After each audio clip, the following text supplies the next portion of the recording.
Welcome to this brief overview of competitive advantage.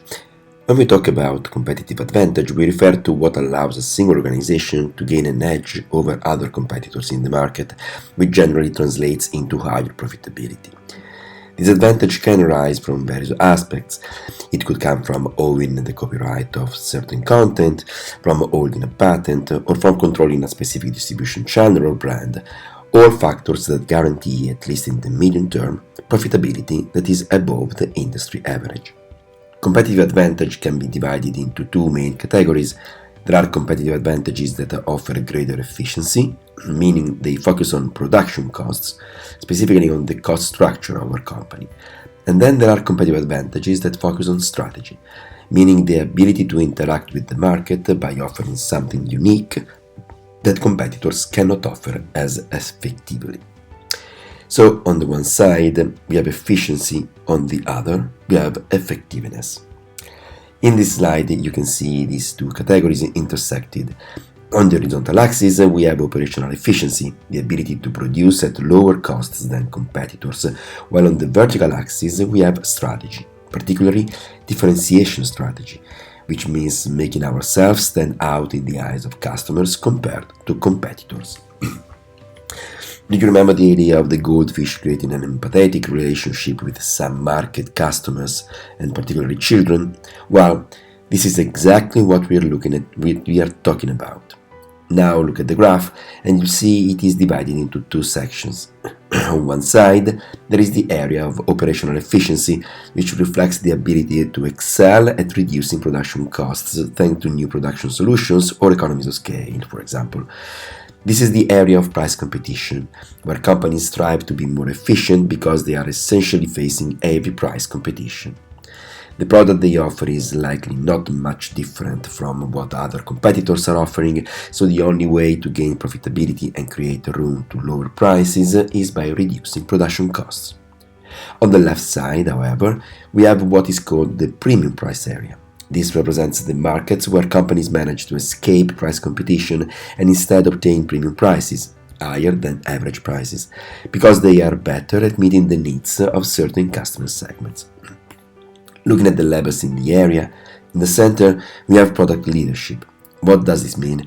There are companies that are highly focused on the product, on offering the absolute best product to the market for those customer segments willing to pay a premium price for it. Think, for example, of sport cars like Ferrari. Ferrari is not a company that engages in market segmentation. It is very product-focused and produces excellent sports cars at extremely high prices. This is the premium price area. Or think of certain artisanal products. The focus is on making a high-quality product and then finding the customers who will be interested in buying it.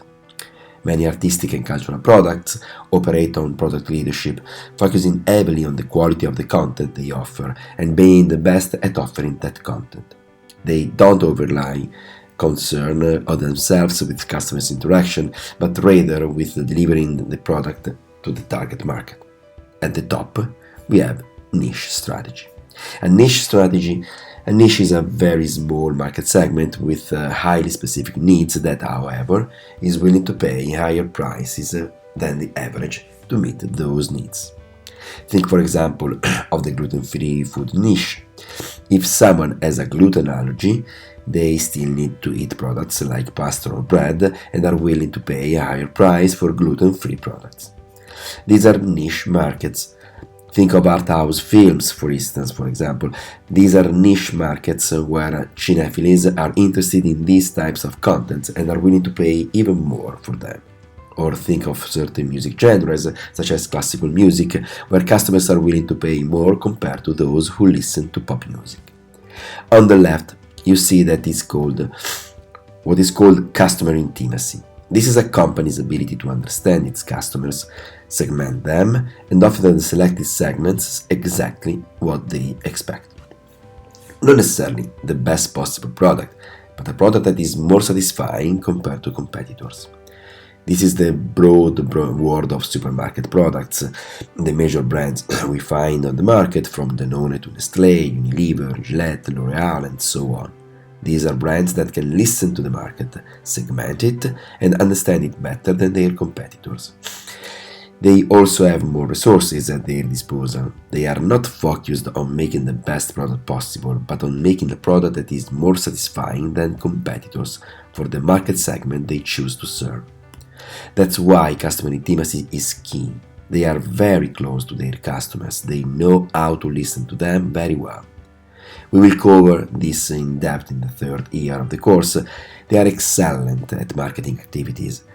One thing you will notice in this slide is the latest source of competitive advantage emerging in digital context, that is data ownership. Data ownership is the possession of customers' data that allow companies to offer the right products to the right customers and deliver this product to them. We have often mentioned in Netflix in our course. Netflix has an 80% success rate for new products, which means it is highly efficient from a production process standpoint. If you look at the position of data ownership on the graph, its competitive advantage is in the top right corner, where it is based on operational efficiency, but it is also excellent at delivering the right product to the right customers in a near one-to-one manner. This is possible thanks to the data Netflix possesses and its access to customers through digital platforms. The same is true for Amazon. Amazon has a wealth of data and is great at influencing purchasing behavior. 1 in 3 products is bought based on recommendation on the platform, according to the company.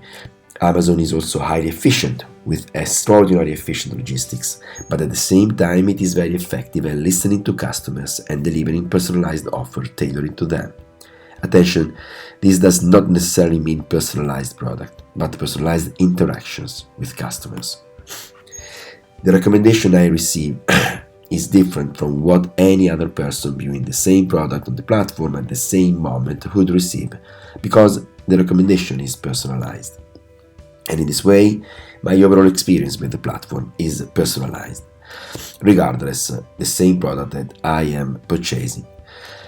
Data ownership is a competitive advantage that is breaking into many markets. As companies move towards digital strategies, they own data and begin using it to at least personalize interactions. In traditional sectors such as industries or creative and cultural sectors, they can also modify the product itself, creating the right musical tracks, TV series, or even stories to be published.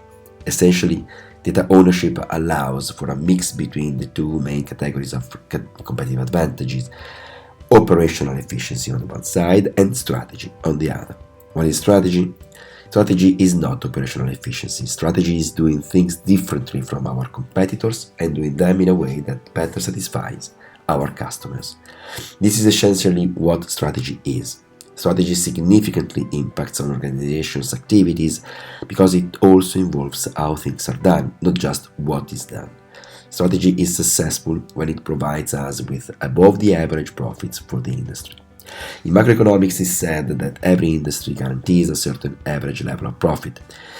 Through strategy, we try to outperform the industry. Essentially, if it is true that the average profitability in the clothing industry is 20%, with brand strategies, I can increase this profitability to 40-50% simply by adopting a brand strategy. So I create a brand and invest in various activities, from communication to events, special design, influencer, etc., and in order to enrich the brand with a series of meanings that are for the customer what the customer beyond the clothing item is actually buying, and for which customers are willing to pay more. If we look at two market strategies, one is Ryanair's. Ryanair has a strategy based on operational efficiency. Ryanair essentially reconfigured the way passengers are transported on medium-haul flight by charging not only passengers but also the airports where they land. It also uses the cargo hold to charge passengers if they want to bring luggages or provide services to large logistic carriers, like transporting parcels, mail, and so on. It has diversified its revenue streams. Ryanair is very efficient because it uses secondary airports where slots costs are lower, and it optimizes the use of its aircraft by making passengers travel with less legroom. At one point, they even consider having passengers stand. This increased the aircraft's capacity. Additionally, thanks to its algorithm, Ryanair manages to have an average load factor of over 70%, meaning every takeoff guarantees the profitability of that flight. Thanks to this, it secures higher profits compared to other companies in the sector.